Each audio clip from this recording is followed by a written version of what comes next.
Branch express courier private limited. Domestic international cargo. உங்கள் இல்லம் தேடி வந்து கொரியர் புக்கிங் டெலிவரி செய்து தரப்படும். தலைப்புச் செய்திகள். தமிழகத்தை நெருங்கும் டிட்வா புயல். சென்னை, காஞ்சிபுரம், திருவாரூர், திருவள்ளூர், நாகை உள்ளிட்ட 18 மாவட்டங்களை கனமழை வெளுத்து வாங்கும் என வானிலை ஆய்வு மையம் கணிப்பு. புயல் காரணமாக நிலை குலைந்த இலங்கையில் 153 பேர் உயிரிழந்ததாக தகவல். கொழும்பு விமான நிலையத்தில் தவித்து வரும் 150 தமிழர்களுக்கு உதவி எண்ணை அறிவித்தது இந்திய தூதரகம். சட்டப்பேரவை தேர்தலில் வேட்பாளர் தேர்வுக்காக நடிகர் விஜய் போடும் புதிய ஸ்கெட்ச். தமிழக வெற்றிக் கழகத்தில் இல்லாத பிரபலங்களை நிறுத்த முடிவு. ஒரு அரசியல் கட்சி பலவீனமடையும் போதுதான் கூட்டணி ஆட்சி பற்றி பேச வேண்டும். திமுக பலமாக இருப்பதால் கூட்டணி ஆட்சி குறித்த பேச்சுக்கே இடமில்லை என விசிக எம்பி ரவிக்குமார் திட்டம். நடிகர் ரஜினிகாந்தின் தலைவர் 173வது திரைப்படத்திற்கு கதாநாயகி யார்? சாய் பல்லவியிடம் பேச்சுவார்த்தை நடத்தப்பட்டு வருவதாகவும் 15 கோடி ரூபாய் சம்பளம் பேசப்பட்டு வருவதாகவும் தகவல். இனி விரிவான செய்திகள். இலங்கையை புரட்டி போட்ட டிட்வா புயல் தமிழ்நாட்டை நெருங்கி வருகிறது. இதனால் தமிழகத்தில் 18 மாவட்டங்களில் மழை வெளுக்கும் என வானிலை ஆய்வு மையம் எச்சரித்துள்ளது.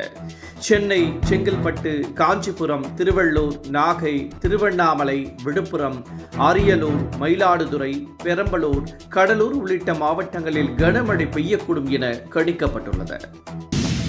டிட்வா புயல் இன்று மாலைக்குள் ஆழ்ந்த காற்றழுத்த தாழ்வு மண்டலமாக வலுவிழக்க கூடும் என வானிலை ஆய்வு மையம் தெரிவித்துள்ளது.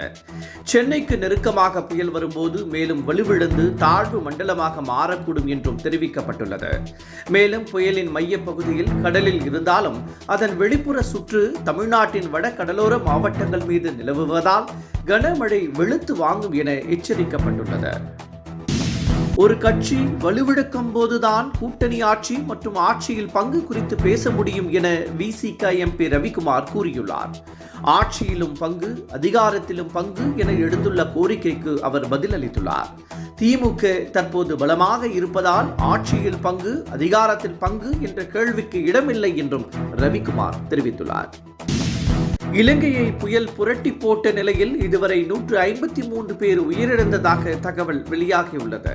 கொழும்பு விமான நிலையத்தில் இந்தியர்கள் 150 பேர் உணவு மற்றும் அடிப்படை வசதிகள் இன்றி தவித்து வருவதாக தகவல் வெளியாகியுள்ளது. அவர்களை தொடர்பு கொள்ள எண்களை இந்திய தூதரகம் அறிவித்துள்ளது. வரும் சட்டப்பேரவை தேர்தலுக்கான பணிகளை முடுக்கிவிட்டுள்ள நடிகர் விஜய் தற்போது தமிழக வெற்றிக் கழகத்தின் வேட்பாளர்களை தேர்வு செய்வதில் தீவிரமாக இறங்கியுள்ளதாக கூறப்படுகிறது. தமிழக வெற்றிக் கழகத்தில் இருந்து ஆட்களை தேர்வு செய்யாமல் வெளியில் இருந்து வேட்பாளர்களை தேர்வு செய்ய திட்டமிட்டுள்ளாராம். பிரபலங்கள் மற்றும் மக்களுக்கு நன்கு அறிமுகமானவர்களை ஸ்கெட்ச் போட்டு தூக்க விஜய் திட்டமிட்டுள்ளாராம். ஜெயலலிதாவிற்கு துரோகம் இழைத்தவர்தான் அமைச்சர் ரகுபதி என அதிமுக முன்னாள் அமைச்சர் ஜெயக்குமார் பதிலடி கொடுத்துள்ளார். தன்னை வளர்த்துவிட்ட ஜெயலலிதாவை அவர் முதுகில் குத்தியதாகவும் ஜெயக்குமார் கடுமையாக விமர்சித்துள்ளார். ரகுபதிக்கு அதிமுகவை பற்றி குறை சொல்ல தகுதி இல்லை என்றும் அவர் அதிமுகவிற்கு பாடம் எடுக்க வேண்டாம் என்றும் ஜெயக்குமார் காட்டமாக தெரிவித்துள்ளார். தனி கட்சி தொடங்கும் சூழலை உருவாக்கியதே வைகோதான் என மல்லை சத்யா தெரிவித்துள்ளார். மதிமுகவிற்காக எவ்வளவோ உடைத்ததாகவும் சொத்துக்களை இழந்ததாகவும் வீட்டையும் விற்றதாகவும் அவர் தெரிவித்துள்ளார்.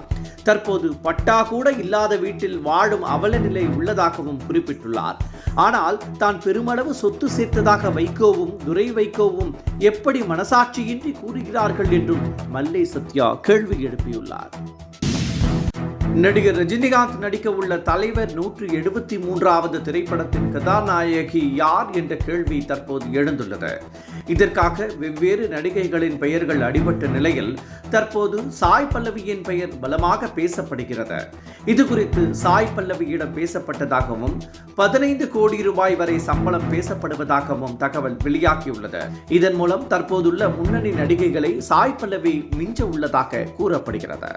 Branch express courier private limited. Domestic international cargo. உங்கள் இல்லம் தேடி வந்து கொரியர் புக்கிங் டெலிவரி செய்து தரப்படும். என்றும் உங்களுடன் மை இந்தியா. முக்கிய செய்திகளை உடனுக்குடன் தெரிந்து கொள்ள சப்ஸ்கிரைப் பண்ணுங்க, பெல் பட்டனை பிரஸ் பண்ணுங்க. என்றும் உங்களுடன் மை இந்தியா.